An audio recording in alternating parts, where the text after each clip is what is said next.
Hi, everyone. Thank you for joining us today for Ship It. This is part 6 and the final part, at least of season 1, of the Let's Make a Cloud App with .NET series.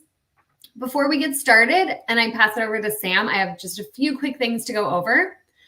In a few moments, I'm going to share a link to our check-in app. If you haven't already, please check into that. It's at aka.ms/reactor check-in with event ID 14755.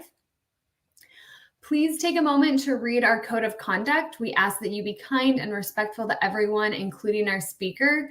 We want the reactors to be a place where everyone feels welcome. Please ask your questions using the live YouTube or Twitch chat.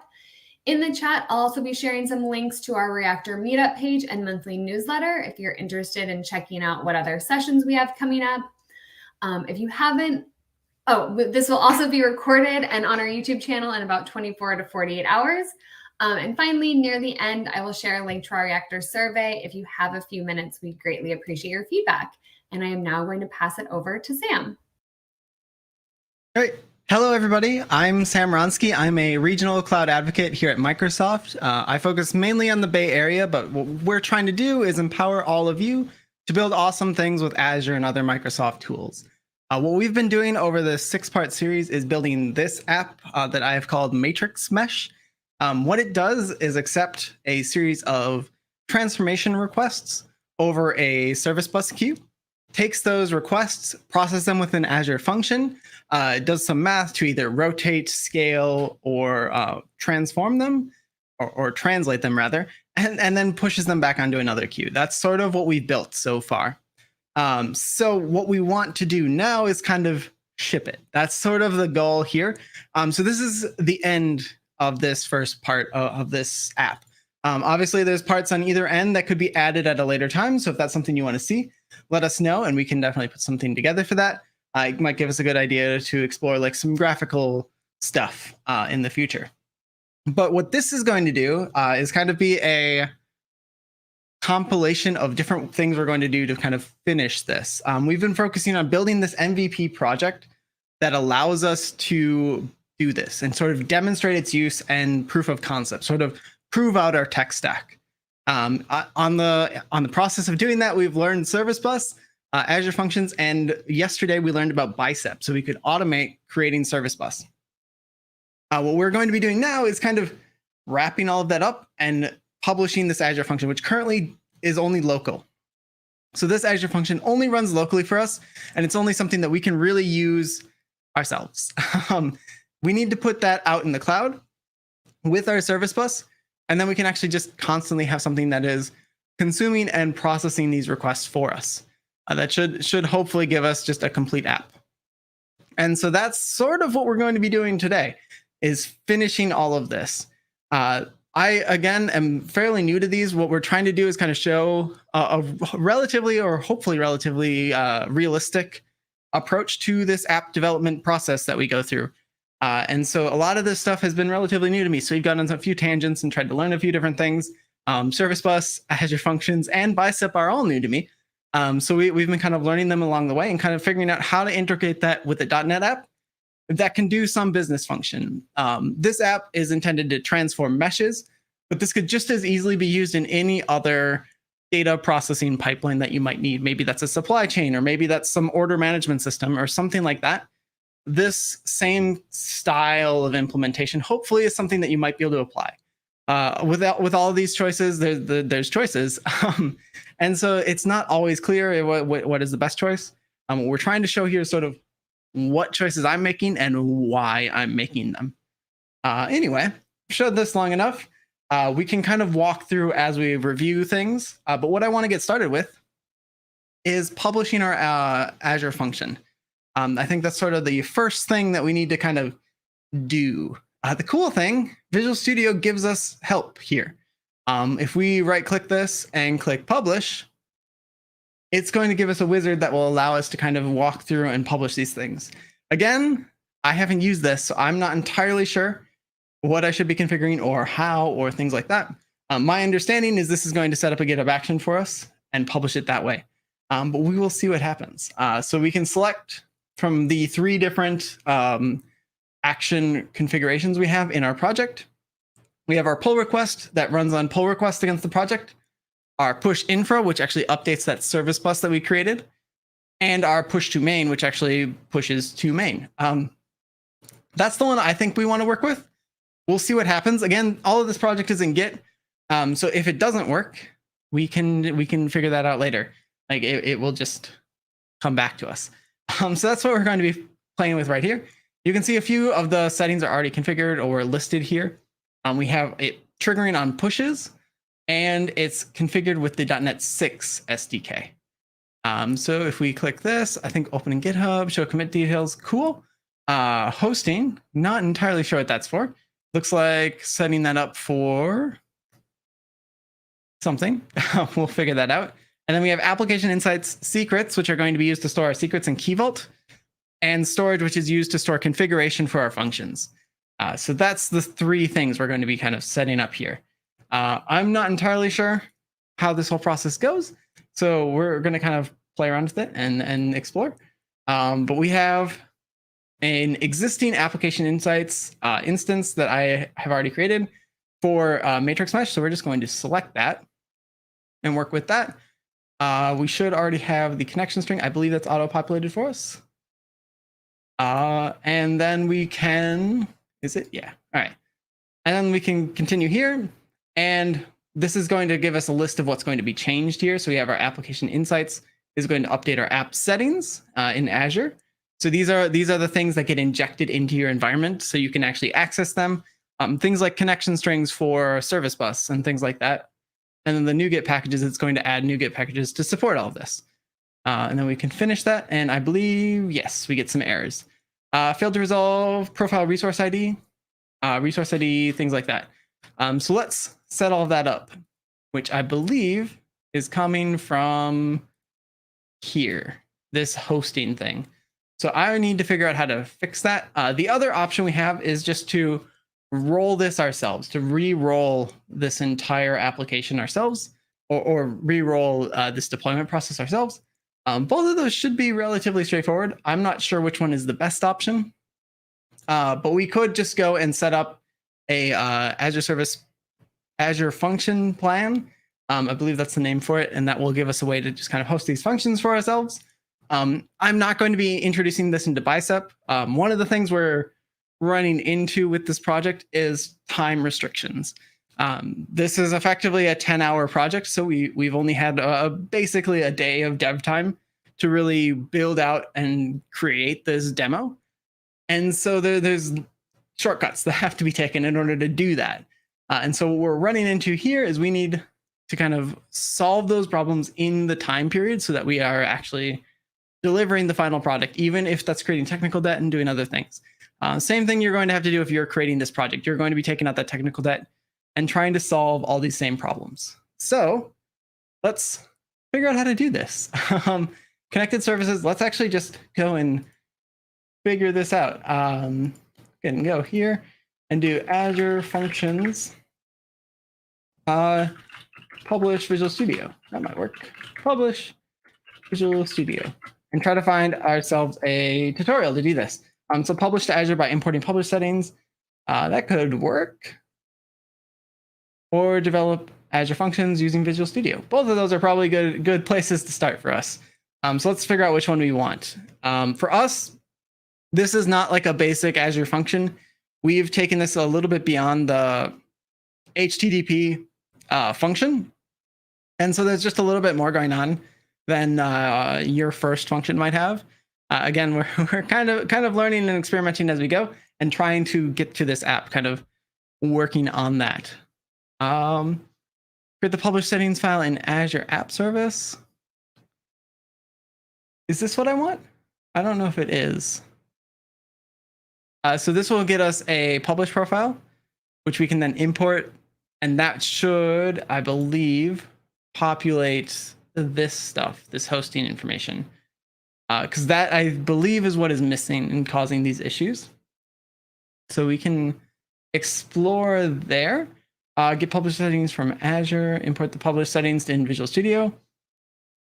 Okay. So what's going on here on the computer? This is for ASP.NET. Is that what we want? I don't think so. That's a separate thing. That's not Azure Functions. That's for like an ASP.NET website. That's why I was getting confused. So develop Azure Functions using Visual Studio. We're going to look here. We have Prerequisites, Azure Functions tool, add the Azure Functions development workflow, Visual Studio. That should already be done. Also, are we on the correct version of this? I think so. All right. Other resources, Azure Storage Account. That should be automatically created for us, so that's fine. And then the Azure Function or Azure Subscription, we already have one of those as well, so we should be good.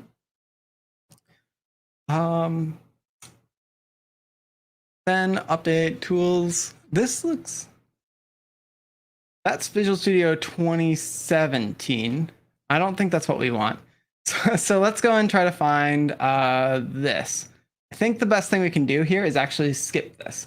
Because one of the things I do know is if we go to the portal and start poking around a little bit with some of this stuff, we'll actually get help just out of the box. So if I go here into our resource group for this project, we have our application insights, our storage account, and service bus. And so if we create a new functions app, this is going to create the functions app that kind of stores our functions for us. So this will be our matrix, and that's available, so we're good. Our runtime stack is .NET.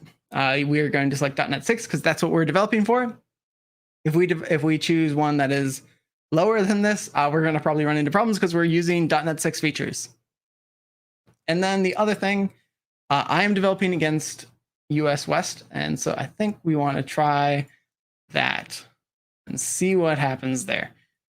So we have this. This is in the wrong place, so let's update that.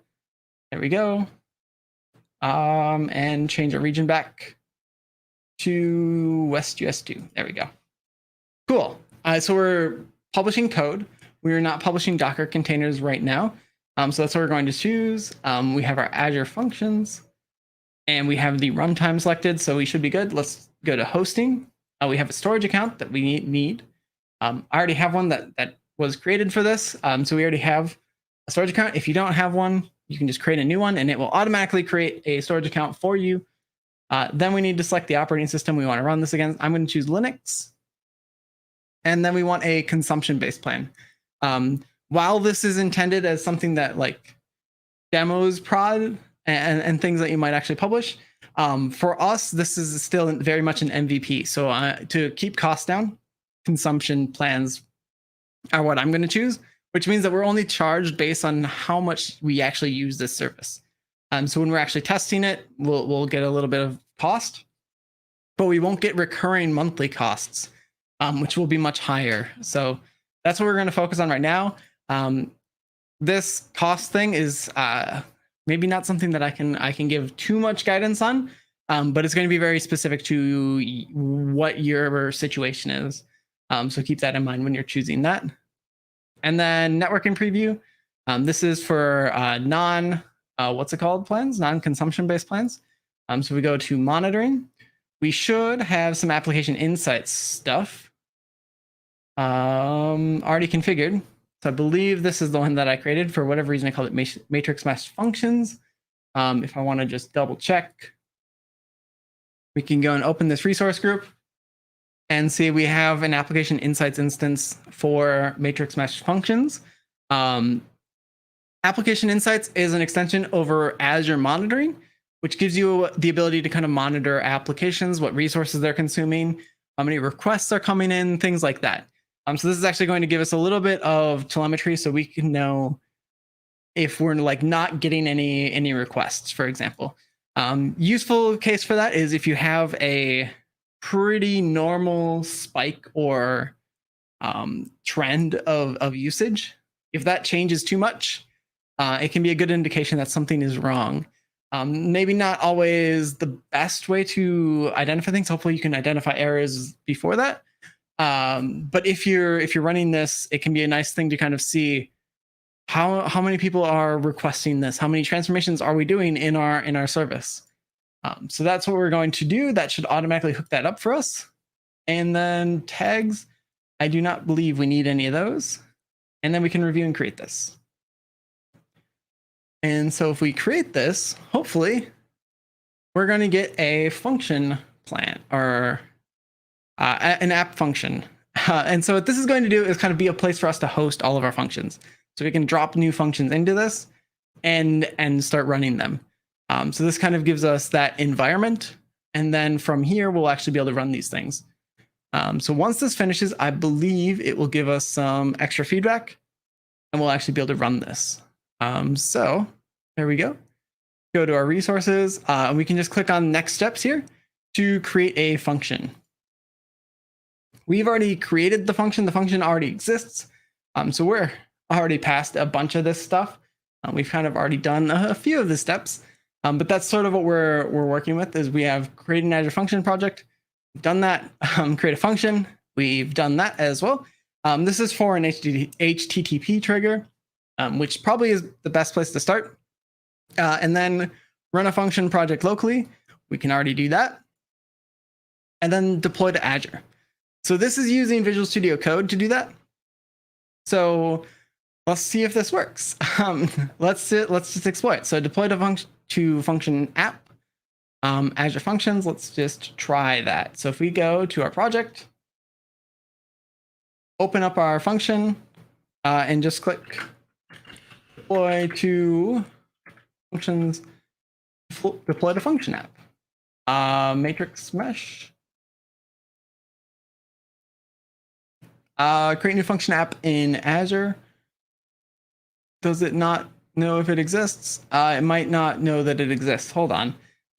We just created this, so it might still be thinking a little bit.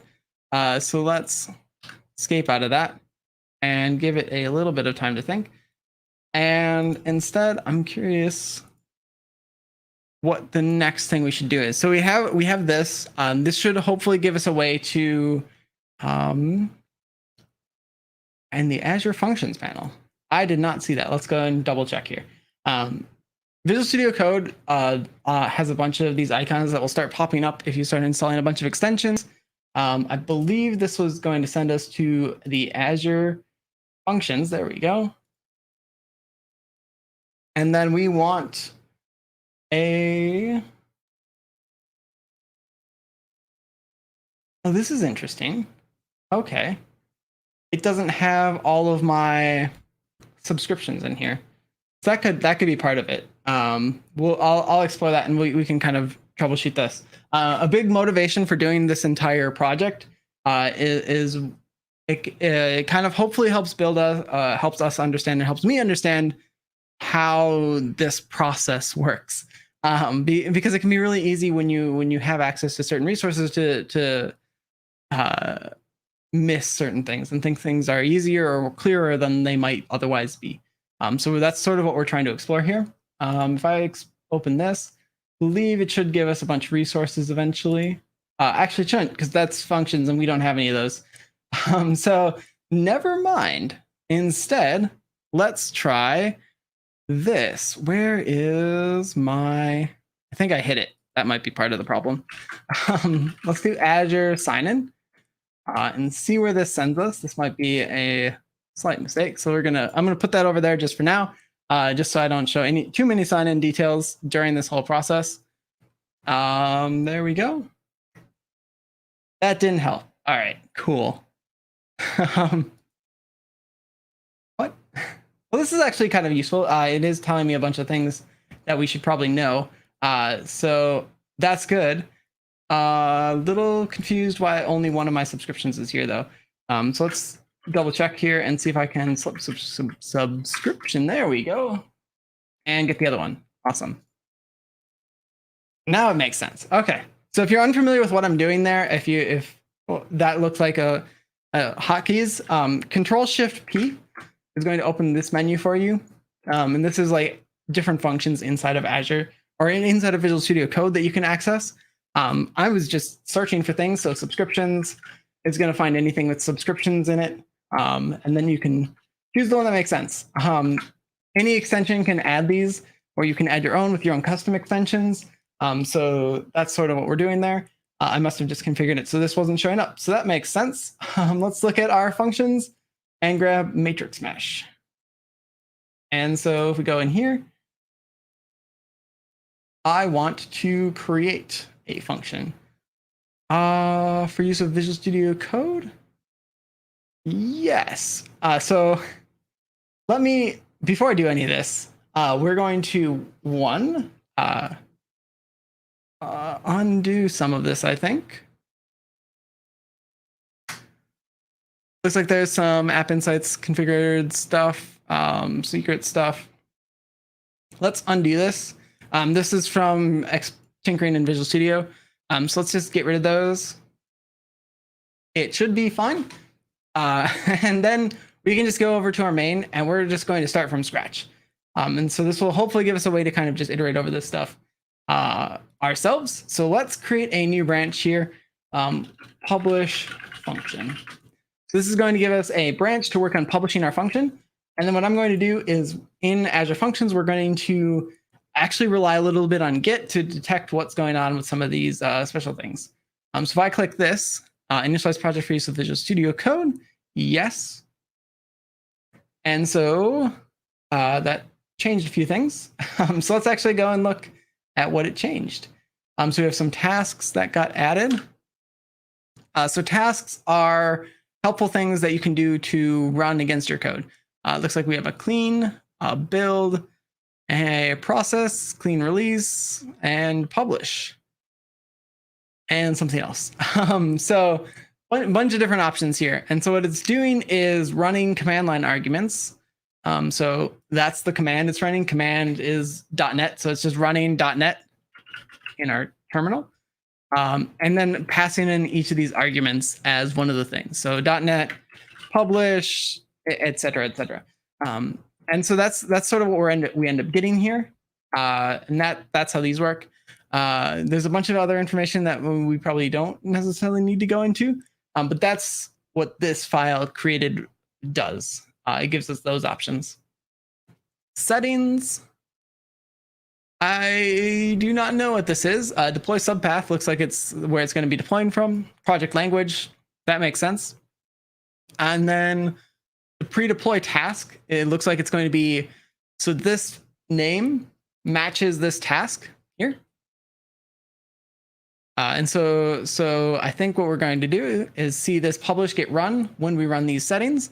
So this pre-deploy task gets run when we are in our pre-deploy stage. So that will, the publish function will run, and then we should deploy to the actual Azure Functions environment. And then here, attached to .NET Functions, looks like this is a debugging thing. Not entirely sure. And then extensions, looks like these are recommendations for extensions. This might be a Visual Studio Code thing that I am not familiar with. It might be recommending actual functions. So just so this makes a little more sense, we go to our extensions and search for this. That's the name of this function or this extension. So that's I think where it's sending you is just to get these two functions. So they're recommended with the project, so you can go and get your things. So kind of a nice to have thing. Cool. All right, so that's done. That makes some sense. Let's just commit these. So I'm going to add all three of those. Configure for Azure Functions, and we'll work from here. So if we commit these, again, we're committing to our branch so that none of this stuff is getting published, and we can squash it down and kind of work with it from there. But that's sort of what we're doing. And then here, if we click this button, Azure Service plus Q topic. So that's going to create a new one. I think we want matrix mesh transformation. Provide a namespace. We will do a namespace, matrix mesh.transformation. This is creating a new project for me, isn't it? I'm pretty sure that's what this is doing. So we're going to get a new project out of this. That isn't what I want. But we're gonna walk through this and see what we get. I think that will help us kind of figure out what's going on here and kind of give us a way, like a stepping stone for learning this stuff. So create a new local app setting. Sure. What are these? WebJob Service Bus. I think that's what we want. The queue to which the name message will be sent. I actually know that, so we can go and double check. Is it even listed here?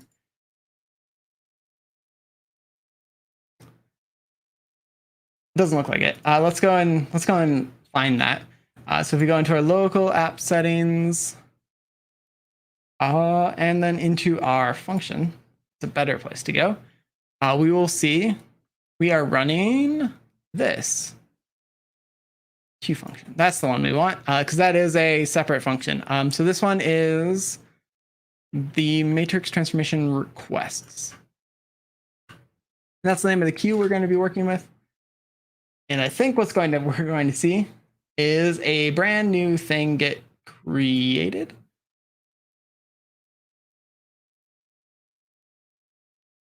Or did it create a new file? Where did this even end up? That's a good thing for us to figure out. Matrix mesh functions. Oh, okay. So that actually got added here. That's neat. Okay, so what ended up happening, if you're unfamiliar, if that was a little hard to follow, we created a new file in our project here, in this namespace, called this, and attached to Azure Service Bus. There's all of the other things. We have our connection coming from there. That connection is in our local app settings. So that's fine. Cool. Okay, that makes sense. How do we actually manage this though? Because what I'm looking to do is publish this and actually start deploying these functions. So if we look at our deployments, we might see bicep stuff here. Ooh, or connected to a GitHub repository. Also cool. Okay, neat. So if we have our functions, let's click this, deploy to function app. We want to deploy here. We want to deploy to our matrix mesh. This is going to deploy this one. Let's not do that. Instead, let's take a little bit of a step back and go into the file we actually want to publish. So I'm going to step through this a little bit. We're going to, because all of these Azure functions can be published independently or should be able to be published independently, we're going to start here with that function. So I'm going to name it something useful. We're just going to pull off the queue bit. So mesh transformation function is our function that does a transformation when you post to it. And so what we want to do is inside of this, save that and set up some deployment stuff. So if we click deploy to our thing, there we go. It figures out what the recently used ones are. This will override any previous deployment and cannot be undone. Okay. So if we click that, this is going to deploy that into Azure Functions. And I think that should just be enough to get us started and actually have something running out there. Looks like we have an error exists after running pre-deploy.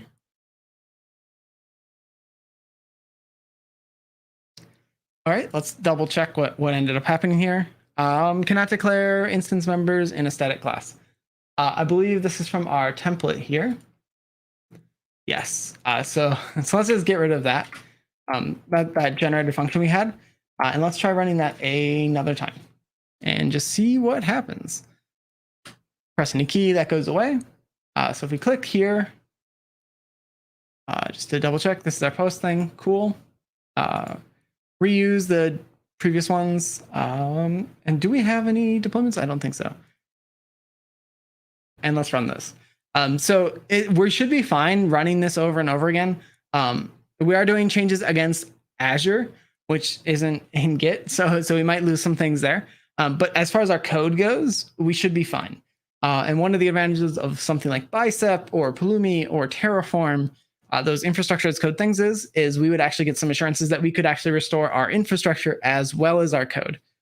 So while we're working on all of this, we could basically be working and creating new environments and things and trying to get things to work without having to worry about deleting prod, which probably is not something you want to do. Not something I want to do. So we'll work with this. The deployment completed. Let's see what ended up happening. So if I refresh this, I'm curious if we see a deployment in here. It doesn't look like we do. We look at our functions. There's 2 that got deployed. The Azure function here and the queue here. These are the configurations for that, it looks like. So we have entry points, which I believe this is the fully qualified name of the functions. So in this case, we have the namespace. We're just in one namespace. The name of the class, and then the name of the function. So that's what you should expect to see. Script file where it's located, whether it's disabled or not. Some bindings, service bus. My queue item, that doesn't seem right. But we'll explore that. And then this one is based off of the HTTP request. So this will be the first one we kind of get to play with. And so this should also be deployed. So let's actually go and see what we got. If we go here and refresh this, we'll see a few different things got spun up for us. So we have our function app, which is sort of what we care about. And then we also have an app service plan that got added. And it looks like that's just it. So if we go and check out this matrix mesh thing, I believe it's missing or empty. That's fine. So we're getting an error already because our service bus connection string isn't defined yet. We can add that in just a second, but for now, let's go and explore this one. So editing functions is not supported. That's fine. Instead, I want to figure out how to actually send requests to this. So we have a get function URL. If we just copy that, we should be good. And so I'm going to open up Nightingale. This is a REST tool for working with REST APIs on Windows. Postman also works if you're on other environments. This one is nice, and you can just get it from the Windows store. So that's what I've been using. But let's give this a shot. So this is the sort of what we're expecting. This is what happens when we run this locally. We give it a mesh. In this case, I'm giving it a mesh of 1 point. And then we're translating that, which means moving it in space by 5 units and 10 units, respectively. So 4 and 4 becomes 9 and 14. And so we should, without changing any of that, be able to post to this and send that out. Function host is not running. Cool. Okay, we're learning things. Perfect. So let's go and figure out how to do this. How do we get this running? Function host is not running. I am going to go up my stack a little bit and try to figure out where that is. And we'll start exploring. This is all, again, relatively new to me. That's sort of why I thought this would be a fun little exploration. We get to kind of learn this stuff together. My background is all container stuff, and we're kind of intentionally avoiding that here. So hopefully learning some new things and exploring new things, and hopefully not getting too lost. So we have this. Everything says it's started. So I'm curious what else. Function host is not running. We send that again. Sometimes I'm paranoid that it might not work. This might be part of the issue, that we don't have our connection strings set up. But we can explore that a little bit. If I click on that, where does it send me? Here, notifications. So in notifications, we're just getting all of our errors, basically compile errors like you'd see in your compiler, but for our infrastructure. So app keys, I think, is what we want. Yeah, let's explore. So we come in here. I'm gonna eliminate all of these things. We can make this more complicated as we work on it. For example, introducing Azure Key Vault to store these connection strings for us, so we don't have to worry too much about it. What did that say? Azure Functions runtime is unreachable. Okay, that might be useful to know. So that's cool. Let's go and explore this. So we have our resource group, all of that, function keys. Can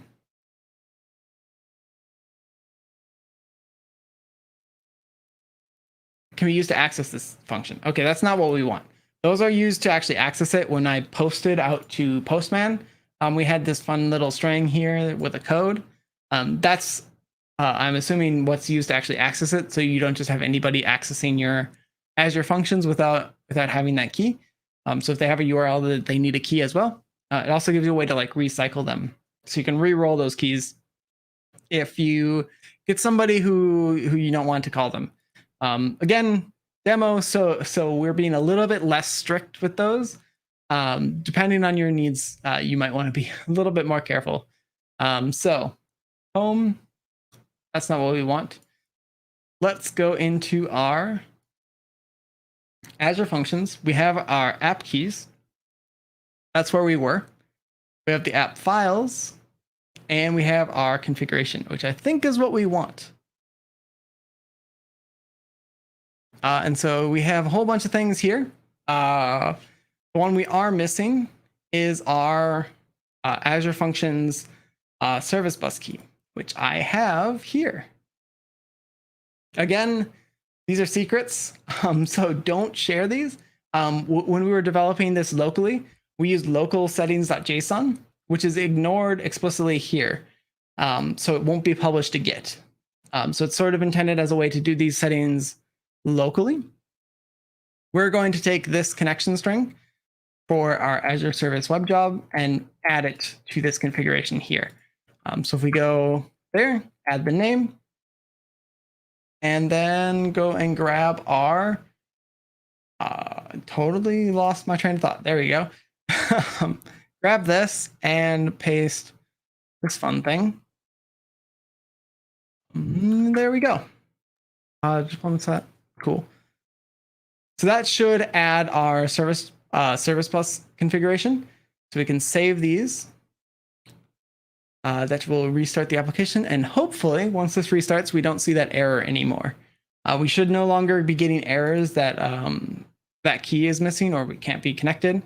It should just work for us. At least that's the hope. So we don't get any errors. That's good. That's what I want to see. And then let's actually go into our functions and try this all again. Editing functions is not supported on Linux consumption functions. That's fine. Let's look at our HTTP app. We don't need to edit this. We just need to run it. So let's run it and see what happens. I'm curious if we'll still get this function is not running, but we don't. So fixing that configuration error that configuration error was preventing the functions from running.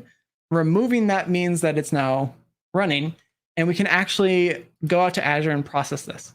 It should also mean that our function out in working off of Service Bus is also processing requests, which means we should hopefully be able to publish things.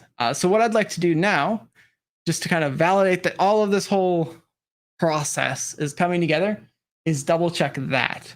One of the things I would like to be able to do is explore this monitor thing, because I just saw that and it intrigues me. So here, I believe, are cool invocation traces. Awesome. Okay, so that's going to be a list of things that were previously run. We have this fun tester function that just sends a message out to our thing. I'm going to change this to just 10 and 10 because why not? And then we can just send this message up. And so we don't have anything running locally that should process this, but we do have something running out in Azure now, configured for Azure Service Bus. So what this is going to do is read from this file and publish that into Service Bus, and then just exit for us. So it's not intended as like some fancy thing. This is just a dev tool that we spun up really quickly to test all this stuff.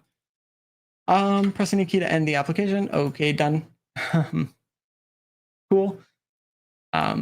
So we should have sent our message now. And if we go and actually look here, we should eventually see something pop up. Maybe delayed by up to 5 minutes. That's fine. So it might take a little bit for things to show here. But at this point, we should be able to start seeing that information come in through application insights. So we should actually be able to start running, getting some telemetry that we can actually use to see what is going on in our application. This might take a little bit. So instead, we're going to kind of branch off while we wait for this. The next thing I want is to automatically publish these so that we don't have to constantly be redoing all of this. What we added is great, but I would really like to have this automatically configured for our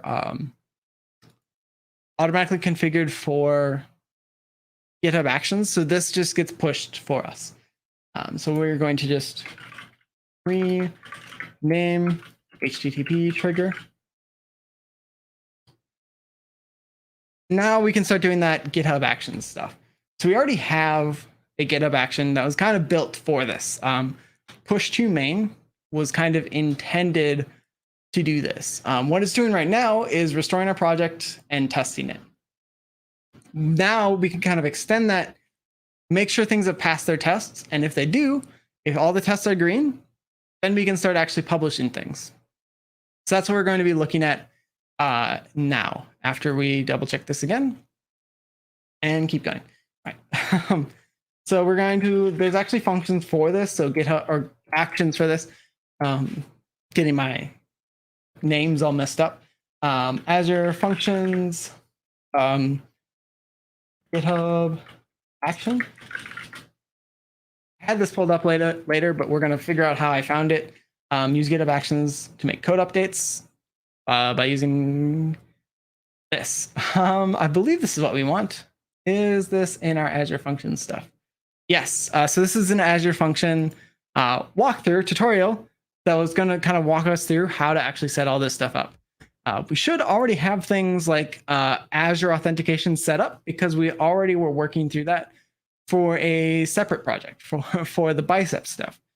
So we already have a service account configured in this repo to publish bicep stuff and work with configuring Azure resources. Now we're just going to use that same stuff to deploy our Azure functions. So we need an Azure account, a GitHub account, got one of those, and a working function app. Our working function app. There we go, I can speak. So that should also be working. So we're still waiting to see if we get a message here. We'll see. Another way we could test this is to see if it got pulled off of our service bus, just because I lack patience. So if we go and look at our resource group here, and look at the service bus, and look at our queue in that service bus, incoming and outgoing. I think that's what we want to see. We get one message coming in and one going out. So that's probably pretty good. So if we just double check our queue, and I think we can see how many things are on the queue right now, and there are none, which is good. So we whatever we published is now read off of that queue. So it should have been processed just a couple minutes ago, 3 minutes ago. So we might have a few more minutes to wait for the telemetry to come in, but I'm pretty confident that's all working and was processed relatively quickly. So that's good. That's working. Let's do GitHub Action stuff. Jump back here. Generate deployment credentials. Oh, so this is interesting. So we're downloading a publish profile for Azure Functions and adding it as a secret to GitHub Actions. So it looks like this is going to create a service principal for you that can publish these things for you. Okay, that's neat. Let's go give that a shot. So we're just going to follow that. and see what we get. So if we go to settings, look at our security secrets. There we go. Add a new repository secret. We'll call it that. Go here. We need to grab it from Git publish profile. So if we go back to our thing, realizing my names are not great. One of the nice things with like Bicep is we would be able to actually rename these things without me losing configuration. Automating this more and more, it just makes things easier. Another really useful thing, one of the reasons I'm investing so much time in this project into CI and testing and things like that, is it becomes really hard if you are working with GitHub or working with a team to roll back changes if you do not have rapid deployment processes. So if it takes a few hours, or you only deploy once a week or once a month or once a quarter or whatever it might be, the longer that is, the more changes have happened in that period of time. And that means that if something goes wrong in that release, all of the changes that have happened since the last release are potential candidates for things that were wrong. And so the more frequently you're releasing, the less delta, the less change there is in each of those releases, which means that you're more easily able to find what that issue was.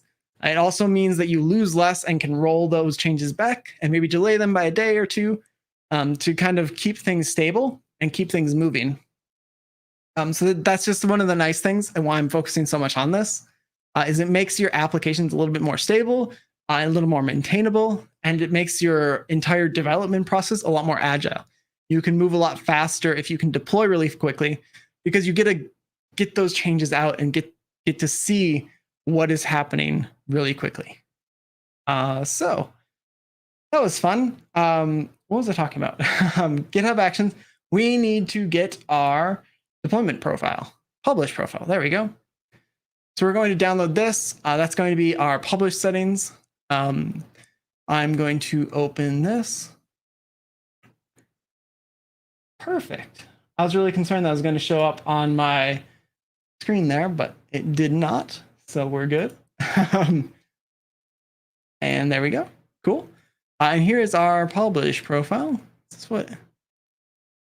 This looks different than what I saw in this. Save and copy the contents of the publish profile.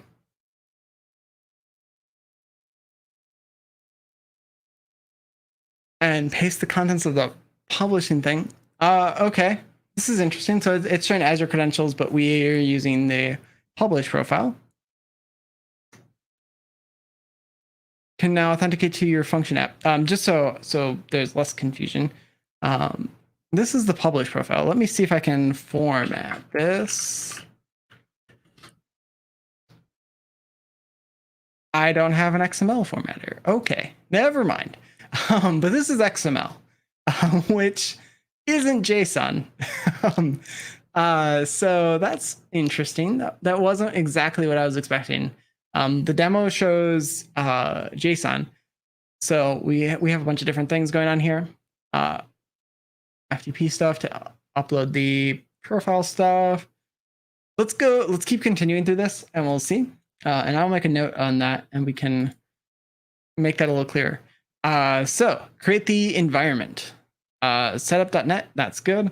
Build the function app. That should also be good. We are building it already, and we can building it for release. We might just be able to use a publish here.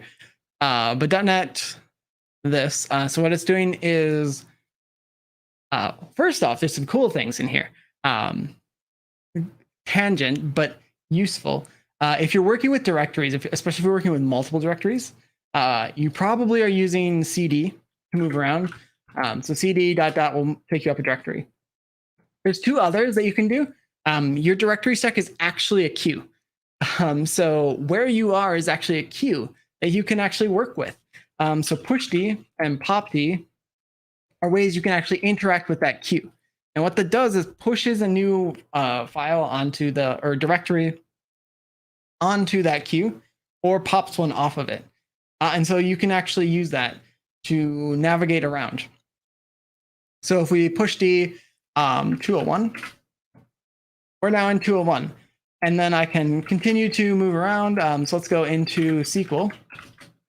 And so now we're here inside of this 201 SQL directory. If I pop D, I'll end up back at examples because I just popped where I was off of that stack and got back to examples. So it's just a stack. I think I said queue before. It's a stack. But that's what's actually happening here. Is it gives you a nice way to kind of move them, and that's what's being used in this example. So tangent, but a useful thing. That's probably worth calling out. There's some other cool things you can do with push D and pop D because you can actually access the indices in the file. So you can actually create like a file selector. Maybe you have like 3 different projects that you're working in across your file system. You can actually do like, I forget the command for it, but it's like pop D some number, and that will actually take you directly where you need to be, which can be useful. So random tangent, but useful. So deploy the function app. Cool. Use the Azure function app action. That's what we want. Let's see here. So declaring some environment variables and then running our Azure function to deploy that. So if we go here and grab this, we should be able to actually push that. So let's get rid of that for now and grab our push to main. We're just going to keep extending this. So I'm going to need to add something to build this. Looks like we have a bunch of IDs and things, and my white space is all wrong.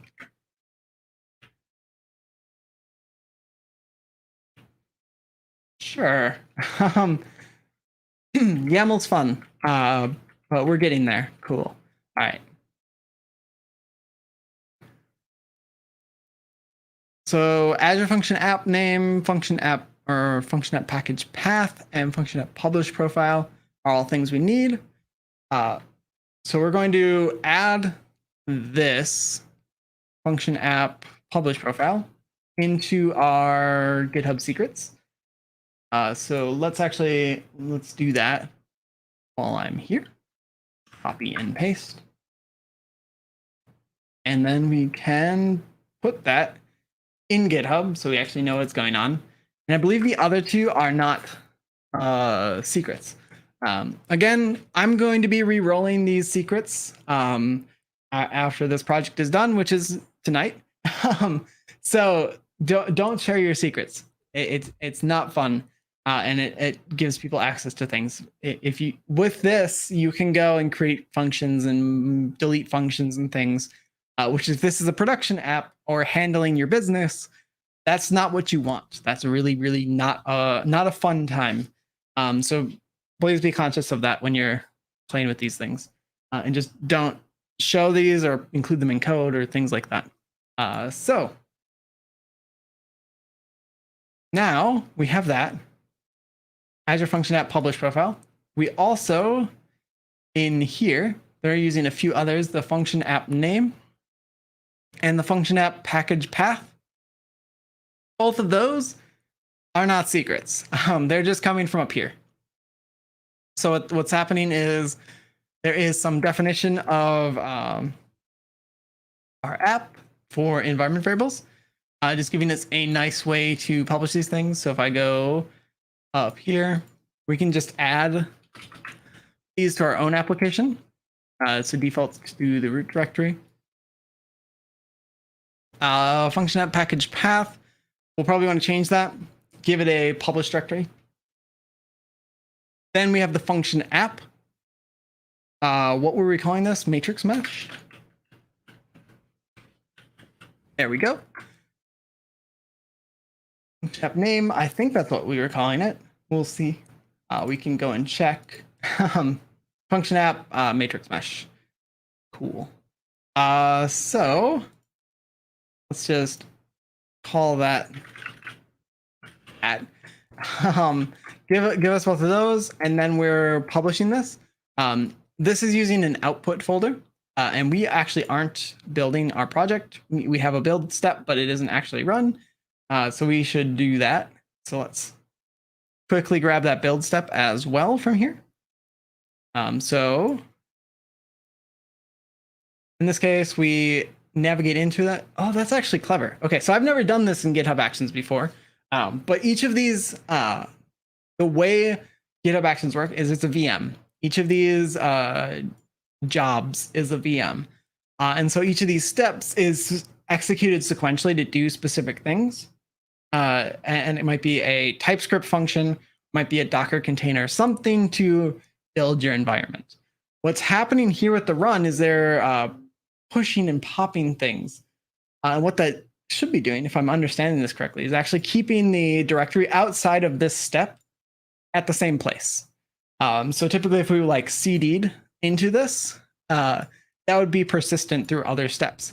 But by using pushd and popd, we're actually restoring the state after the step is done. That's pretty neat. Okay, cool. So learning new things. .NET build, cool. Let's grab that and build it. There we go.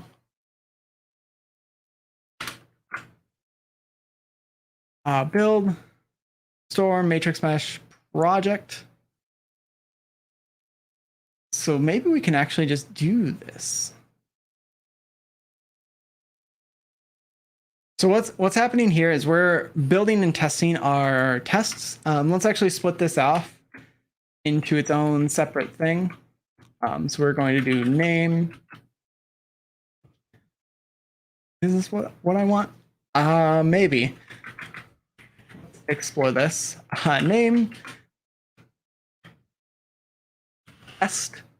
I think that's what I want. So I'm giving this test step a name, just so I know what's going on there, just so we know that this is the tests that we need to run. That's going to run twice. And so what this initial test step is doing in the first place is running all these tests. I don't want to deploy my functions twice. And because we have a matrix, we're going to spin up a new instance for each iteration of our matrix. We have two different test projects here. So what's going to happen is those are going to be executed in parallel. If we continue this and start adding our job here to deploy to Azure Functions, we're going to have two jobs trying to deploy the same thing. And we probably don't want that. We don't need to build the thing twice. We don't need to test the thing twice, or we don't need to deploy the thing twice. So instead, what I'm going to do is add a new job. So we're just going to test and deploy. And so this is going to be new steps to do all sorts of fun things. We're just going to rely on a few things. And I think we just need a needs. This should be steps. There we go. Steps. We can ignore the strategy. We need runs on and name. And then needs. I believe needs is the name for it. So needs test. Tests. So what needs is doing is declaring a dependency and saying, in order to run our deployment task, we need the test jobs to complete. So there's two different test jobs that are going to be run, and then the deploy job is going to be run after that. And it will only run after all of the test jobs have completed. That's what's going on here. And then this is going to be our deploy. So we're going to call it deploy so we know what's going on. And we need to set up .NET again and do all of this.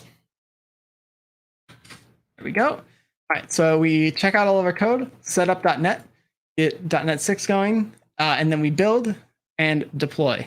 And that should be what we need to do all of this stuff. We're working inside of this matrix mesh functions project. So we can just go into that. We could take advantage of sort of the demo that was kind of embedded in this project anyway. So let's do run. That's what we need. That bar is a YAML symbol.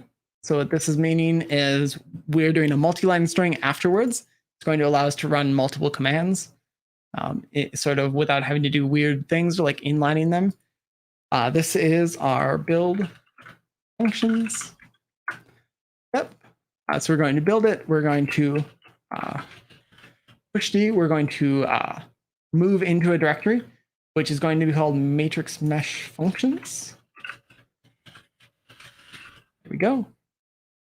Now we're just taking this directory and moving into that directory so we can build it and release it. And then we're going to pop back out. And that gets us back out. That's sort of building off of what was done there. Property run is not allowed. Can I not give a name when I'm using run? Maybe not. So it's fine there. So what I do? What did I do wrong? We will see. Okay. I don't know why that fixed it, but cool. Adding quotes around strings, because I guess why not? And so we push, we pop, and we're good there. Our application function path needs to go into our matrix mesh functions /output. Output is where we're going to actually build the project to. We're configured for release. I think we could use a .NET publish. We're going to stick with what is recommended in the docs, and then we'll experiment and tinker with what makes sense later.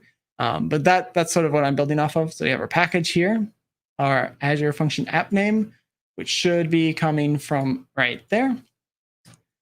And I just realized I deleted everything for this, so we're just going to drop that as well. And then the Azure function publish profile should be coming from our GitHub secrets. So hopefully that is everything. I didn't see anything for logging into Azure. So I believe that's coming from your publish profile. There was some login stuff in that string. So we'll see what happens. But again, the cool thing with software is you can use it as a way to kind of tinker, especially when we set up all these CI processes. It's relatively easy to go back if something doesn't work. So we can kind of tinker with that and try some things, try to learn some things. And if it doesn't work, we don't lose that much. So it's not that big of a deal. But this should be good enough for us. Windows workflow. I'm using Linux workflows for this. We're publishing to Linux, so that should be good. Let's give it a shot and see what happens. So we have all of this. This only runs on pushes to main. So what we can do is either push this to main, or to test this, add a pull request job as well. And so what this is going to do is run this on pull request. So when we open a pull request with this change in it, it will run our function for us. That's typically what I prefer to do. It gives us a way to execute this during our tests and sort of make sure that that's happening. There's plenty of ways you could do this to approach how to solve this. But I prefer to do this rather than merging directly into main and then trying to figure that out afterwards. So let's push to main. Let's grab our function. We should have all of our changes here. Should be able to actually push this thing. So if we have our Azure function app with our project profile, we should be able to just run this and say add Azure function to GitHub action. And there we go. So that should give us something to actually run. Publishing these changes with Visual Studio Code means we're actually going to push them up into the remote repository. So that's assigning the upstream and pushing.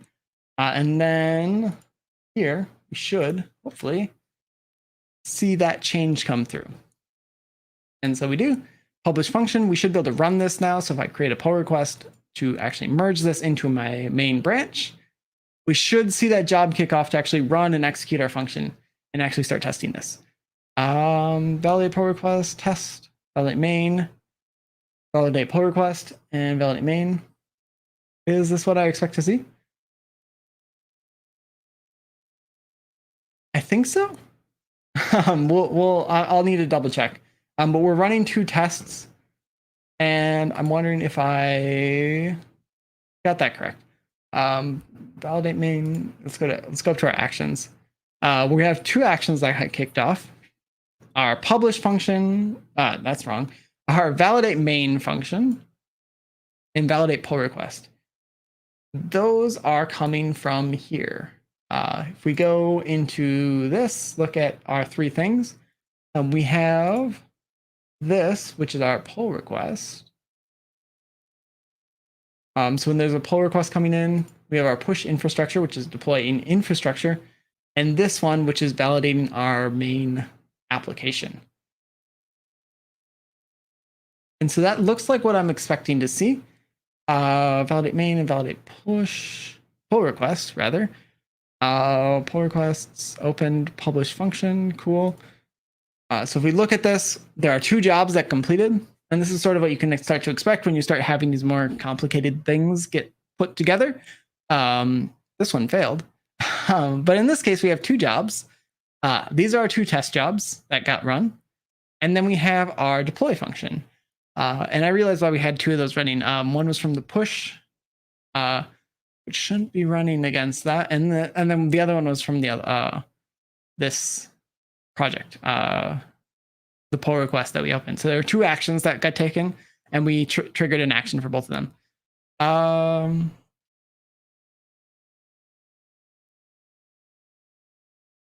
When Azure resource at publish content run from package and your application is set to a URL, please remove website run from package app setting from your function app.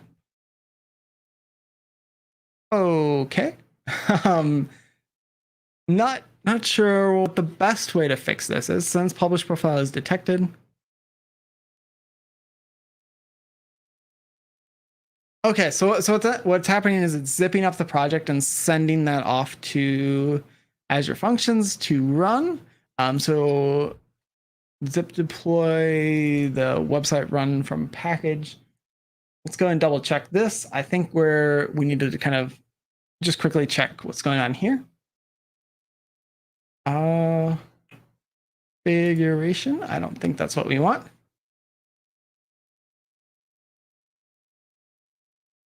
Function runtime settings. No, that's not what I want. These are secrets again. Not really secrets. Application settings for our Azure function. That's where all of the connection stuff is defined. Quickly just scanning through this and seeing if there's a thing that stands out that makes sense for what the error we're seeing is.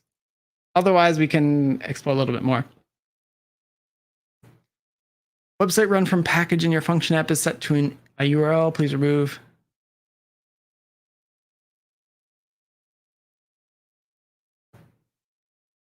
So let's double check this. There's a few things that I'm thinking that could be happening here.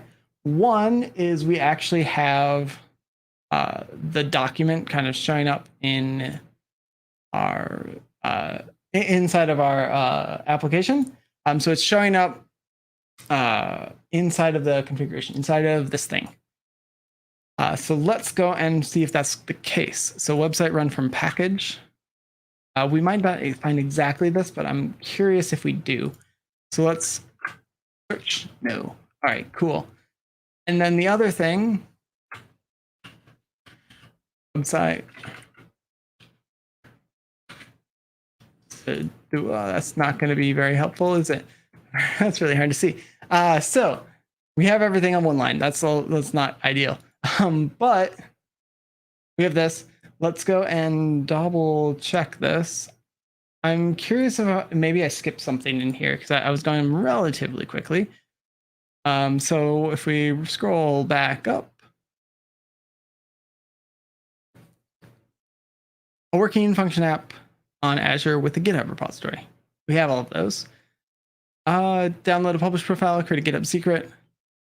Done. Download the publish profile. Did that. Added the secret. Did that.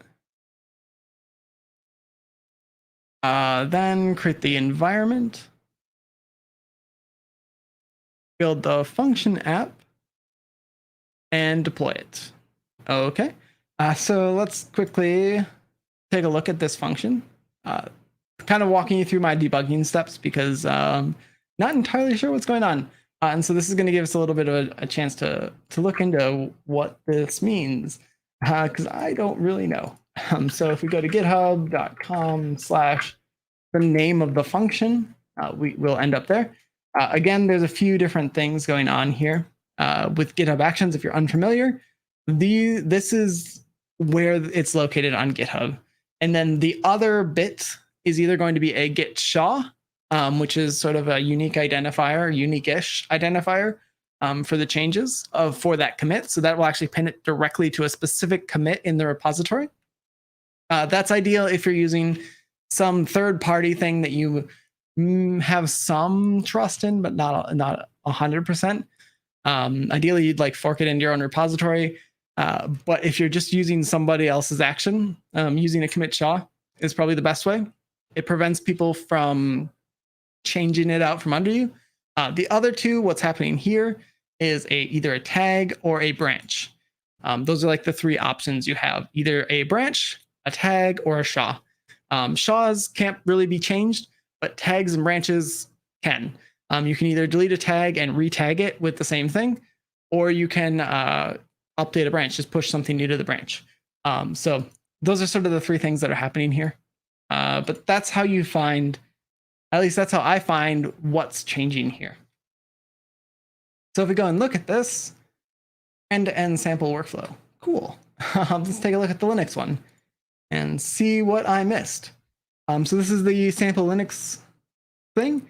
It looks very similar to what we had. Setup.net, .NET version, cool.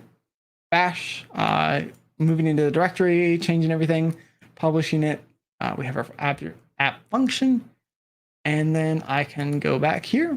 Let's take a little bit more look. Publish profile as deployment credential is the recommended way.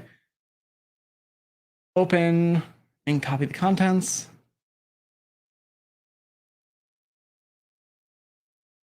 Paste the XML, use the above template, and then change the environment variables. That might be something to look at. Commit and push the project this is weird. Is there a reference to, why do I keep closing this? All right.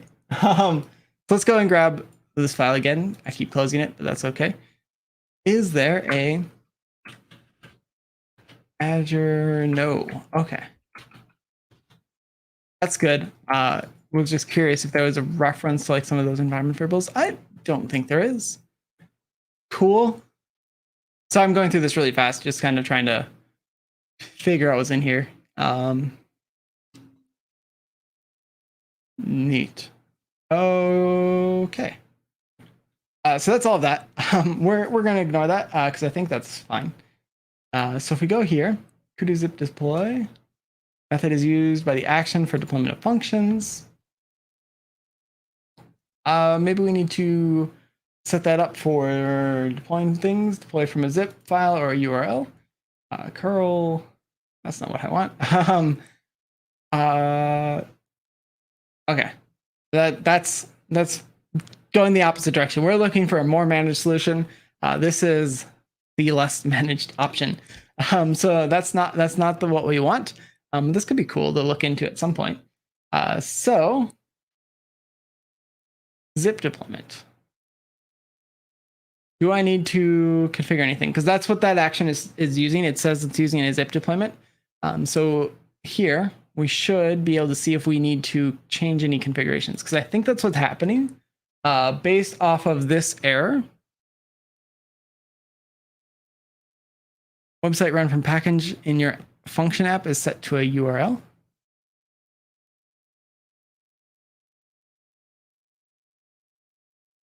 So I think that's what we need. The other option, the always tried option, is just copy and paste.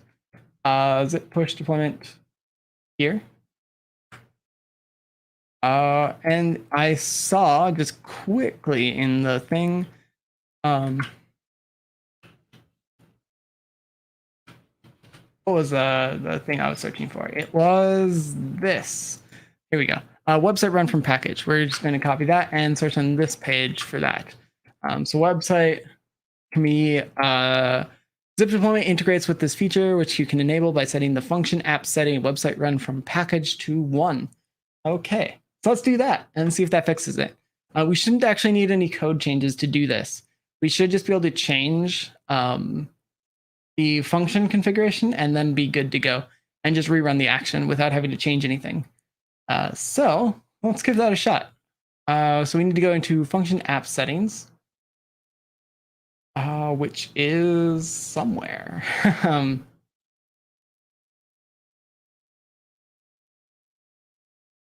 App settings plans, function. I went too far. There we go. Here we go. Settings. Let's go and do some things. Configuration. I don't think this is where I need to be. This is going to be the configuration that we've already looked at that does all of this. I think we want maybe in here. I'm curious. Let's try it. Worst thing, it doesn't work. But I think this is where we're intending to put this. Oh. There's a space somewhere. There we go. It's already here. Our website run from package. Okay, cool. We already have that. That's the problem. So let's set that to 1. There we go. And save that. So if we click, we see 1 website run from package. That must have been from when we auto configured this with the deployment stuff. So we've been trying a few different things. That makes sense. Website run from package to a value of 1. That should allow us to deploy this from here. So we shouldn't see this pop up anymore. To retest this without changing any code, we can just rerun all jobs. So we can ignore that. That log is stale. We should instead see ourselves running some of these test actions instead. So hopefully what we're going to see here is this app is now going to run. We're going to see both of our test jobs complete, and then get to the deployment, publish the package, and actually get new updates published automatically to this app function. And then we can actually test this. We can actually run some really quick tests that our changes are actually showing up in the code. So that's what we're going to be doing in the next 40 minutes or so. Hopefully kind of getting all of this working. While we're doing this, we can also check our application insights stuff. So we have all of this from our function stuff. Let's go way over here. Jumping all over the place, but it's okay. And then we get into our application insights, and I think we should start seeing some things.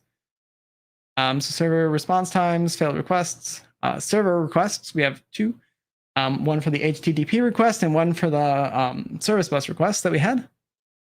We can see response time. This probably isn't very useful. We just had 2 cold starts. So I don't know how useful this is depending on what you're trying to do. Cold starts versus hot starts. Tripping over myself, but there's a difference there between starting an application from nothing and getting the environment and everything set up to actually run versus running an application continuously and continuing to field things. There's a bunch to just get everything set up. That is what that cold start is. So I assume that's what we're seeing here and why it takes 256 milliseconds to run that, or 270 milliseconds or whatever it said. So there we go. There's a whole bunch of other information here. We're probably not going to get into too much of that. But this is a nice way to at least have some telemetry over what we're doing and kind of start building into that observability pattern. We're mostly looking at metrics here, but ideally what we'd like to get is something that can auto recover from failures. So if suddenly every message that gets sent to the queue is failing out for whatever reason and they're valid requests, something's probably wrong. And maybe it's a bad release or something, but you probably want somebody to know about it and to fix it sooner rather than later. Because it's never a fun time when you don't realize something's broken until like midnight on Friday. That's just not a fun time. And so ideally having some way to get telemetry relatively quickly and being able to actually know what's going on in your application without having to like watch logs, it can be a useful thing. So we have this, and it looks like this finished. So hopefully that means we have a newly updated function. And we can actually test that by just running this now. 404, not found. Never mind. So what ended up happening here? So we should have 2 functions. We do not. I'm curious what's going on then. I deleted prod. Cool. Okay, that wasn't what I wanted. So we might need to fix this. So what happened? So if we look at our run, that succeeded. Deploy logs to be viewed at matrix mash as stuff. So we deployed our website, we uploaded that, and then it went poof. And I don't know why. That's not a good thing. We're just talking about telemetry stuff. So what happened here? 5 minutes ago, we updated our website. Audits stuff. All right. Let's not dive into that too much. Let's actually just look at this. This is new. Again, I am calling this out a bunch, but I'm learning Azure Functions as we're going through this. So as you start working with this, and as I've started working with this, sort of picking it up. But typically when you're building a new project, especially if you're trying like a new tech stack or something, the expectation isn't always that you are an expert in that thing. It's totally okay to be learning things. And that's sort of what I'm trying to show. Kind of how to learn that. So how am I going to learn this? Editing functions in the Azure portal, that's normal. But our app disappeared. So let's go here. Zip, push deploy.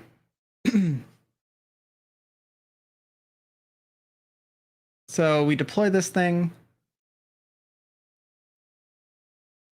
Publish profile, configuration release.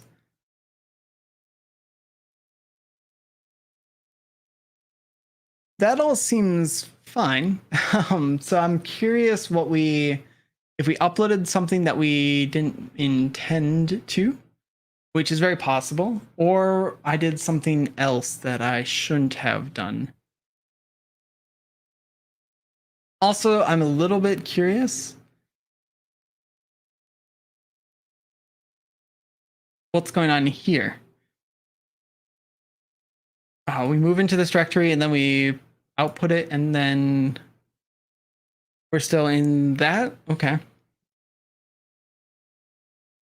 So one of the tough things with GitHub Actions is it can be a little bit hard to understand exactly what's going on, because it's a temporary thing. So the action ran, and now we're walking back and trying to figure out what is actually happening.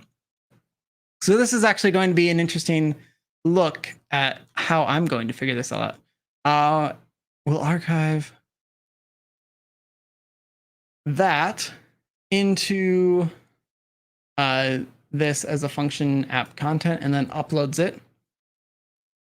Okay, so let's look at our builds. We do have a bunch of warnings. That's fine for now.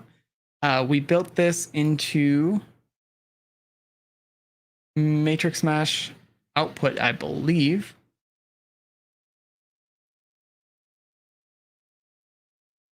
So yeah, into here. So this is our output directory that we actually wrote stuff into. And we get our functions DLL. Cool, that makes sense. And then we do all that. We get a few warnings, also fine. And then we push that. So we get matrix mesh functions. We'll archive matrix mesh functions / output. And we want that same thing with the DLL. Cool. That gets pushed. And then it's gone. Not sure. So create an Azure function project. We have all of that. GitHub. Set up a .NET Windows workflow. That's not what we want. We want a Linux workflow. That's what this is.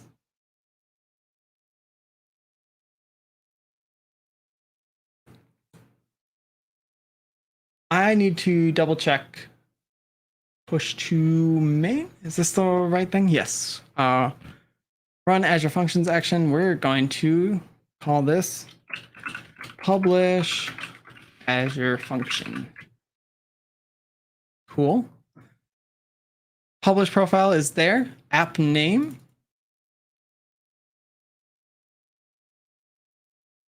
Is that what I'm doing wrong? It might be. So let's go and double check what the actual documentation says of what this app name should be. I'm curious if I'm using that correctly. So jump over here to the documentation and scroll down, and then we get app name. The function app name on Azure. So this should be taken directly from the URL here. So if we go and look at what our app name is here, it should just be matrix mesh, which we have here. So that seems correct.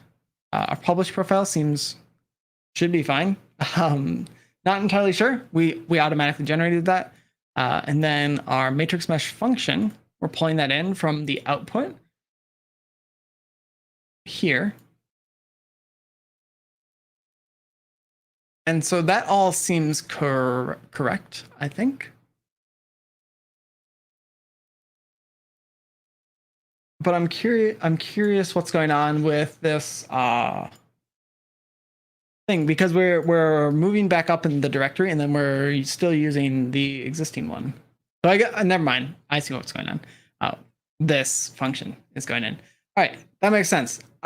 Everything makes sense again. So let's change this just slightly and see if we can get something that works. So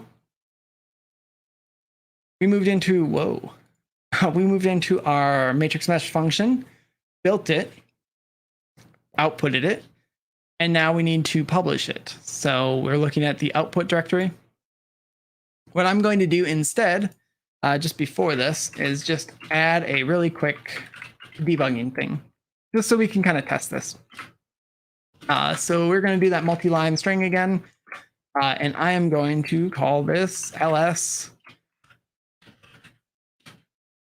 the output. And let's just see what gets published into that output directory. So this is kind of a quick way to do that. So that should give us what we're going to be publishing with this package directory that we provide. And so we can test that really quick with just a test list directory. These names do not matter. Again, we've talked about squashing things a little bit. And what we're doing is kind of just testing this just to make sure things are working and figure out what's going on. And then we can squash these testing commits out so they don't get confusing when other people are reading our code. So that's what's going on there. That should kick off a new action for us. So these will not matter anymore.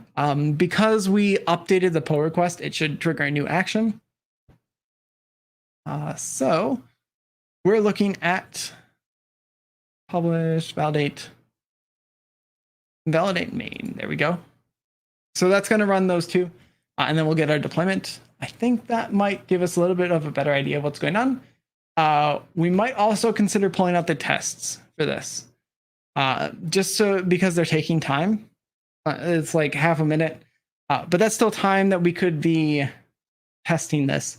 So what we're kind of running through right now is trying to figure out, how do we fix this? How do we figure out what's going on, and how do I identify how to fix that? Because what we're trying to do is just get this automatically deployed for us, so we don't have to keep pushing it ourselves, because that's not really what I want to be doing. So that's hopefully what we're going to get to. So we get the deploy, it's going to set up and build everything, and then push it out to the Azure Functions and get us started.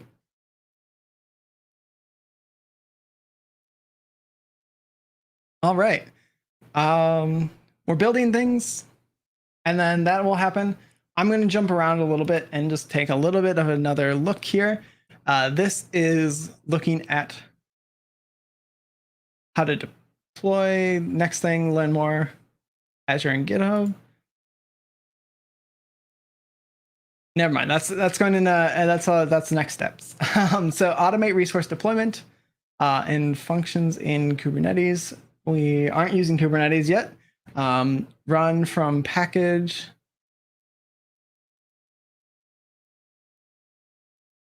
Benefits of running from a package file. I'll set that to 1.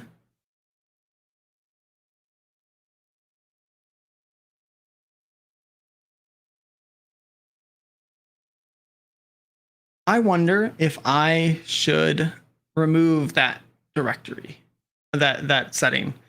Location of a specific package file you want to run. That might be causing some of the issues. When running a function app on Windows, that's fine.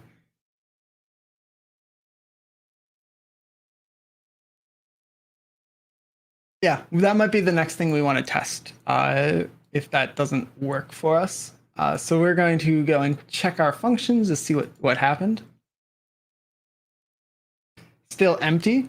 So let's remove that configuration. And we can always add it back. So it shouldn't be too big of a deal. But we're just going to look at website run from package and delete it. How do I do that? Edit application settings, that's fine. Okay. There we go. All right. I've zoomed too far in.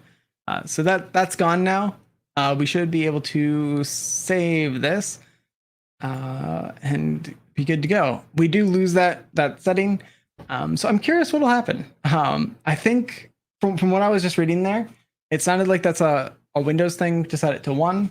Otherwise, you'd set it to the URL of the thing you uploaded. I'm curious what that means now that we're uploading this with our package. That should give us a little bit of a better idea, or not. But that's something that I kind of try is what happens if something is there and what happens if it's not.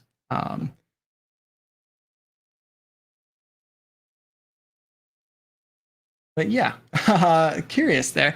Not sure. So we end up here. That test job should be rerunning. In next tests, if we need to make any code changes for that, I will remove the tests. So this whole process is a little bit faster for us and we can iterate just that little bit quicker. But I'm not entirely sure what the best way to approach this is. Because this is the Linux option, profile, publish the profile. Cool.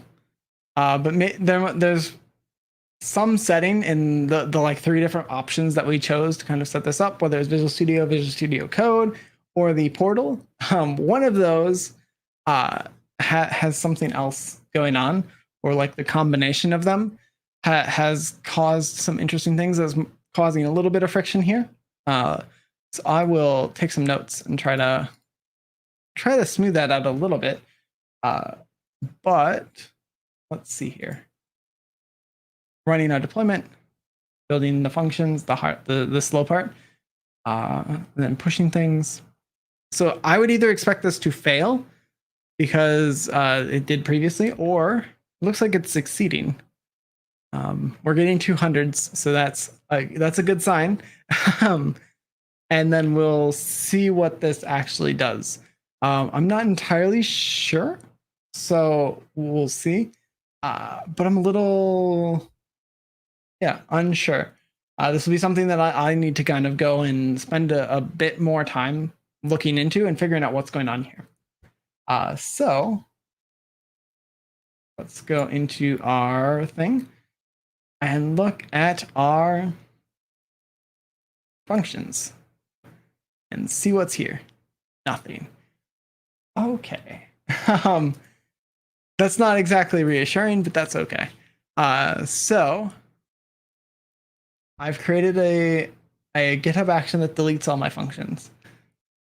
I don't actually know if that's what happened. That's one of the things that I kind of overlooked when I was doing all of this. It's possible that just by changing that environment variable, we actually lost this configuration. Because we removed it without even deploying anything through GitHub Actions, we might have already lost these functions just by removing that reference to the blob storage data that we had. And so I might be looking in in the wrong place is what I'm getting at. So rebuild during deployment.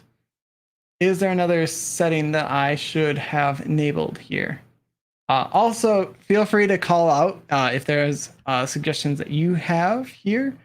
But we're kind of exploring my learning process, and this is very far outside of like my past few years experience. So we're kind of learning together here at this point. Let's see here. Environment.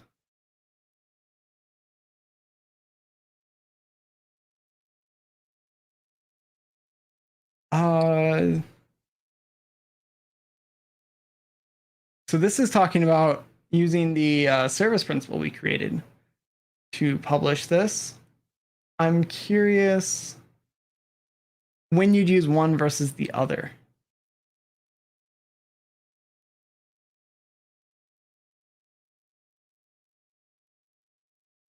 GitHub workflow and actions. So what's going on here? Download Azure CLI, run AZ Login, create all of that.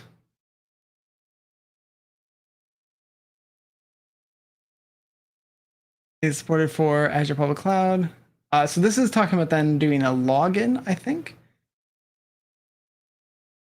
So maybe that's what we need to do. That could be an option. Let's give that a shot.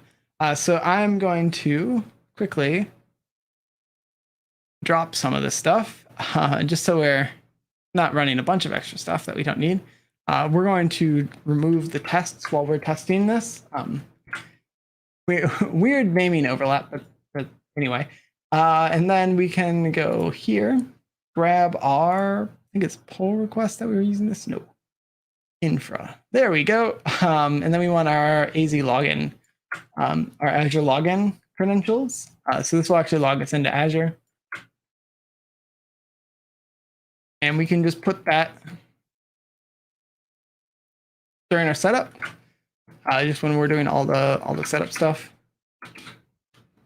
and that will log us in as our person, as our service principal, and then we can build this and push this and publish this and see if we get something else. I'm curious. We're getting a 204, which I should quickly check. What is a 204 response? No content. Okay, I don't actually know if that's what we should expect or not, but we are getting a number of 204 responses from our function push. So it's a 200, so that to me means fine. If you're unfamiliar with REST responses, there's different number codes for different things. 200 is generally success in some way, or an okay-ish response. And then 400s is a bad error input. And then 500 is something internally went really bad, or some server side thing that isn't very happy. That's a really high level overview. There's a whole bunch of different ones, from declaring you're a teapot to saying things are fine. So it goes in a few different ways, but those are generally the different things. So we added login. Let's commit this. We also removed some of the tests. That's good. Hopefully that makes this a little bit faster. Remove tests, add login, and we'll push this. I don't think we need to make this change, but I'm doing it just because I saw a reference to it here. The next thing we're probably going to do is go out on a search spree and try to find somebody else who has run into this error or who has run into this thing and just see what's going on. Setup.net. All that seems fine.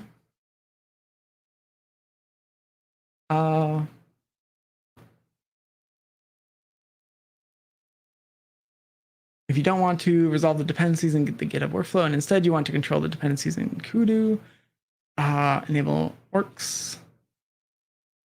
I don't think we need any of those. Slot name.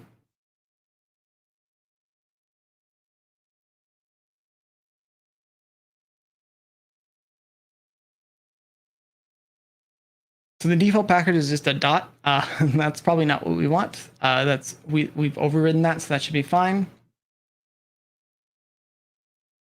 One thing we also could check that might be useful after this is done is this is getting pushed up to our Azure function, into the matrix mesh function stuff. This is not. Must have at least one job in it. Okay. Interesting. Something doesn't like my formatting, so we'll fix that quickly. But what I'm thinking is maybe we can do that while this is running. But we should actually have a way to double check some of this stuff. So push this. Fix. Cool. We just need a name, so that'll work. But we can actually check the storage account that I believe this is all getting put into. So we can actually go in here, and if I'm understanding correctly, we should have a called too many things matrix mesh, and I'm getting confused. That's a learning for me. So in the storage account, I believe we should have some information about what we've deployed. So I think it would end up in our blob storage, functions releases. And there's a one from a bit ago. And then source control releases. Here's one from more recent. So that's good. That actually might be what we want. We could actually just point here, I think, and get the latest from here. That might be an option for us. I don't know if that's the best option, but in here are all of the different changes we've made. What is this? So these are just zip files containing our released code. So theoretically, we should just be able to point here. Point our URL here to grab the latest version of this if it isn't automatically done for us. So let's give that a shot.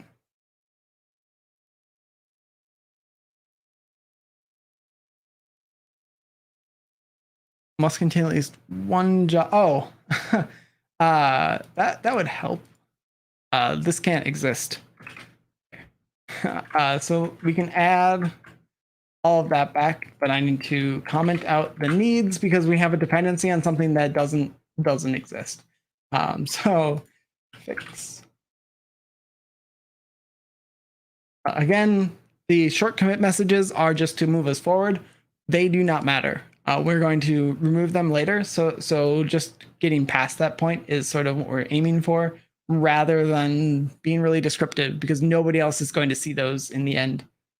So spending a lot of time on work we're going to delete doesn't make a lot of sense. So this took a little bit longer than I had hoped for. in this whole exploration, but we do have application insights working. We do have some telemetry over our application. And hopefully by the end of this, we will have automatically publishing updates for our application. So as we start deploying this, we should start getting some information.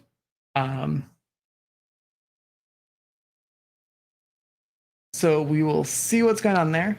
I may need,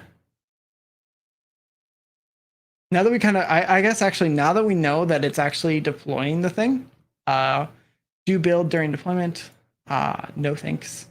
But now that we know that it is deploying into our service storage account, rather, now that we know that's deploying into our storage account, we should be able to actually pull that information out and use it.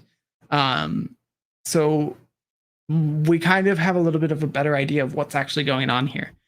When we run this current Azure or GitHub action, we are building our .NET app, pushing it into a storage account with GitHub Actions using the Azure Functions stuff.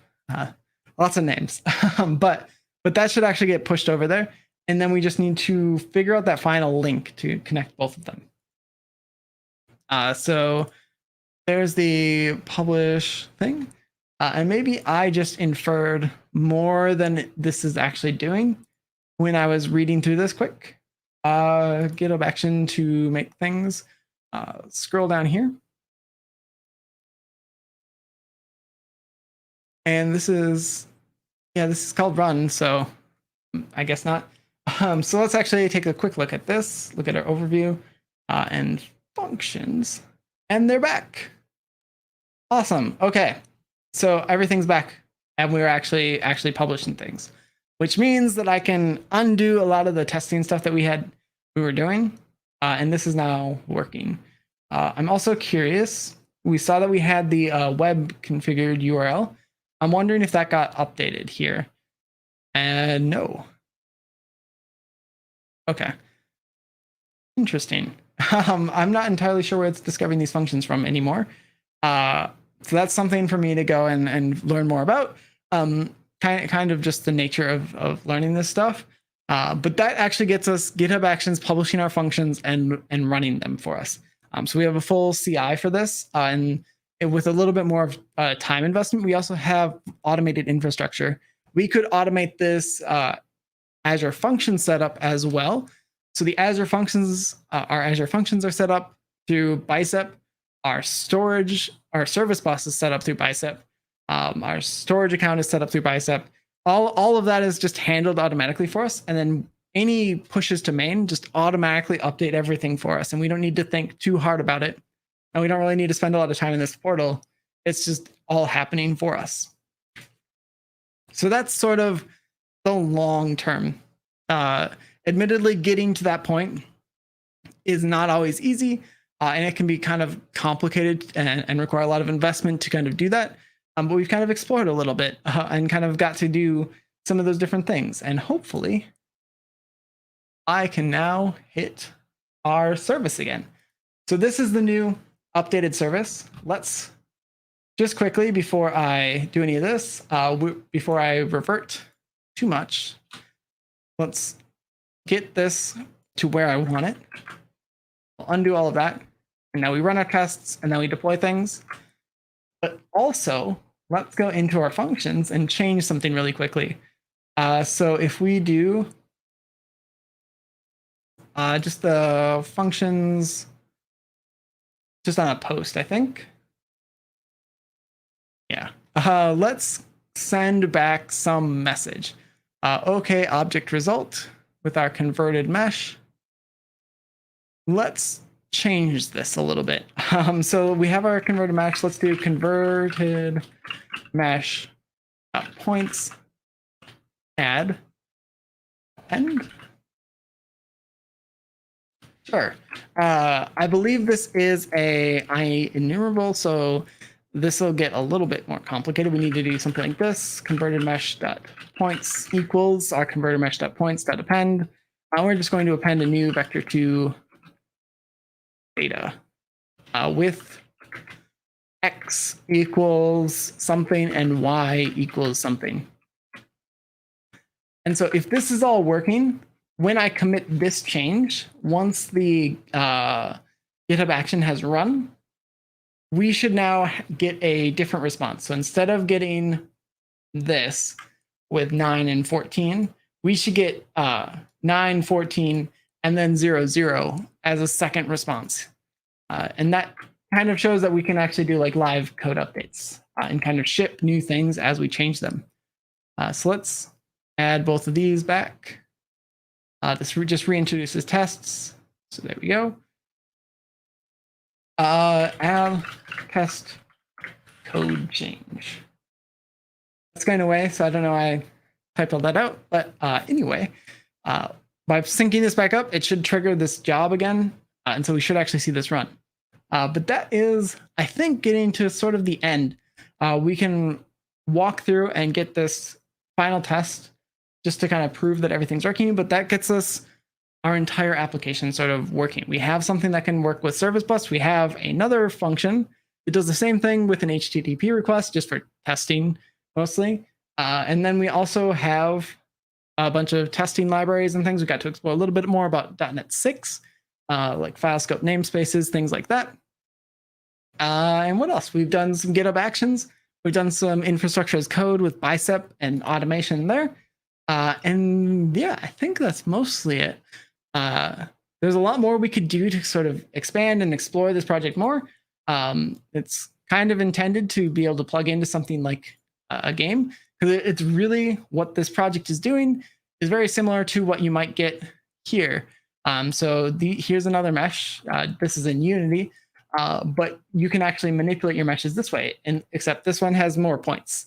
Each of those connected little bits is a point, but we do the same functions. We translate, we press down button, we rotate, and we scale, and all of those our app can do as well.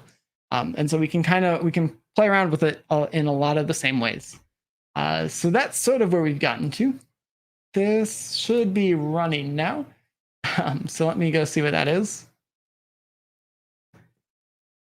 Just slowly finishing up. Looks like that's almost done. So once this is done, then we can actually validate this works and wrap everything up. This is sort of the end of the project at this point. We kind of went from nothing to an MVP and kind of got all of that working. There's a lot of technical debt we were learning as we were going. So if there's other things that you want to see us explore through this project, let me know, and we can definitely dive in and tinker with those, or add on to either end of this with other graphical tools. So that's sort of where this project was intended to sit. There's lots more to explore, and hopefully we all learned something. I've had a lot of fun doing this because we've got to learn things that I've been meaning to learn about Azure that I haven't had the chance to yet, including Bicep and Azure Functions. So it's been neat. Final thing, let's go and see if our thing worked. So we finished our job. So I haven't checked it if we updated it, but there is our new point. So it works. Cool.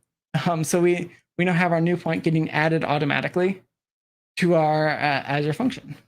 So let's clean this all back up just to get everything back to where we want it to be. In here, too many code editors. So we go into our function.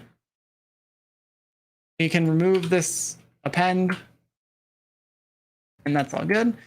That can go away as well. That's not needed. And then what else? I think that's it, because we have this pull request, push to main. This just needs to have the pull request removed. Again, we had added that pull request trigger as a way to automatically test this as we're working on a pull request without having to do this. Ideally, you wouldn't be pushing to prod. If you have a prod instance, you don't want to be pushing, running through your release and your pull request. That's probably not ideal. But for this case, we were just trying to get everything set up. And so it gave us a way to do that without merging into main and making our history really hard to grok and understand. So I think that gives us everything we need. What is this expected string? Should be fine, but we can put it if we would like. Anyway, I'm going to leave it. I'm going to leave it because it's fine. And so this will just remove extra bits. Again, it's going away, so it's fine. And then we can sync the changes. This one will not trigger a new Azure function or GitHub function, GitHub action. Got there in the end. This won't trigger a GitHub action for us. Instead, what's going to happen is it's going to wait for us to merge this into main. And then it's going to actually update this, remove this extra code for us, and everything should be good. So if we go into our pull requests, grab this publish, we should still see some things running, but these are our test validations. So what these are doing is just making sure our tests pass. And that's it. So just to double check, yeah, we're just running tests here. And so the test pass, that means that our pull request is green, which is good. It means that everything that we've tested is passing. And then we can squash and merge this.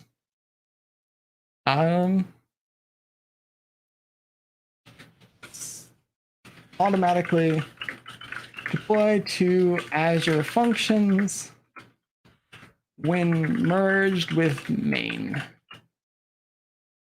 What else did we change? I think that was mostly it. We automatically deploy that. And that's it, I think. So there we go. Publish functions, cool.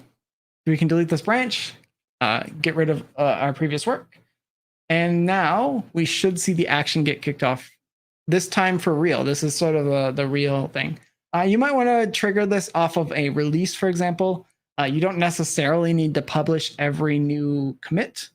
I'm kind of on the side that feels like that's ideal. It also can be noisy and hard. So there's different things. That's going to be very dependent on the environment you're working in, especially if there's different compliance things. Going this fast just may not be possible with how many what you need to work through. So I can't really, unfortunately, provide too much guidance there. It's going to be very situational. But this should run and deploy our new function. And once that's done, this 0 should disappear. And now we have something where any pull request merged into main, whether that's mine or some fork against this repository, that should cause it to get updated for us and automatically deploy it. So almost there. Oh, and also we should see some new things in our application insights, because we've been invoking this function multiple times. So we should see new things there as well. So that will be like the last thing we check after this publish.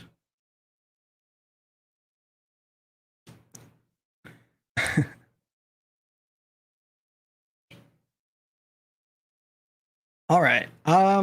That's done, I believe. There's just an icon there, but I think it's actually done.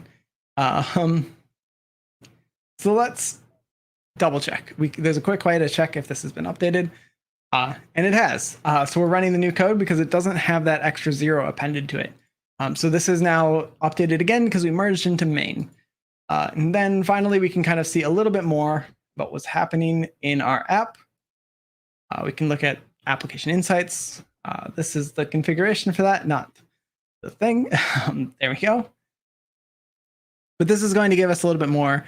And you can see our response time has gone down from, it was at like 270 or something, and now those past few requests is significantly lower.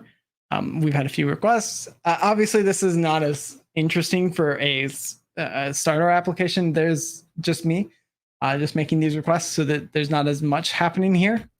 But it still gives you a way to kind of see things are happening, which is kind of a nice thing to know in your application. So there we go. And there's another one of those cold starts that kind of drove our average way up. But But I think that's mostly it. So thanks everybody for watching. Hopefully this was interesting. If you want to check this out, feel free to. If there's changes you want to see or things you want us to explore, feel free to call me out on that and we can take a look at it either in like a pull request or on Twitter or something. Otherwise, I hope this is helpful and kind of get to walk through my process of how I might approach building something like this and learning how to do it in real time. And hopefully that was interesting or educational or something. And if not, I hope I was at least entertaining. But thanks so much. And I will pass you off to whoever's next. So thanks so much. Thank you so much, Sam. This has been a great series. So much information, and you can find it all on demand. So if you did miss some of the other sessions and you want to catch up on all of them, you can do that here. I will share the link in the chat right now. Also, I shared a link to our meetup page or our newsletter. So if you are interested in other sessions that we have going on in the reactor that Sam is doing or any of our other wonderful speakers are doing, you can find them there.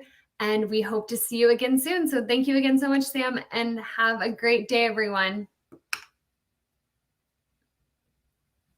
Bye.